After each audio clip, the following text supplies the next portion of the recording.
உங்கள் இருதயம் கலங்காமலும் பயப்படாமல் இருப்பதாக.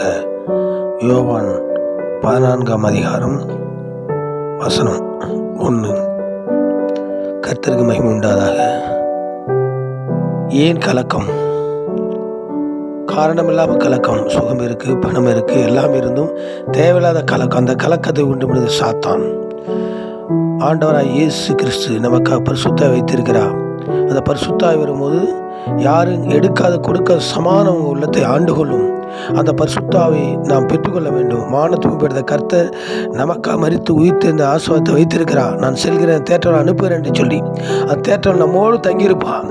தீராத வியாதியா, பண பிரச்சனையா, தீராத குடும்ப பிரச்சனையா, எல்லா கலக்கத்திலிருந்து பிரச்சனை நீக்கவும் கலக்கத்தை கர்த்தர் மாற்றுவார். அவர் மேல் விசுவாசமாக இருங்கள். ஆண்டவர் உங்களை ஆசீர்வதிப்பாராக. இயேசுவின் நாமத்தில் பிதாவே, ஆமென்.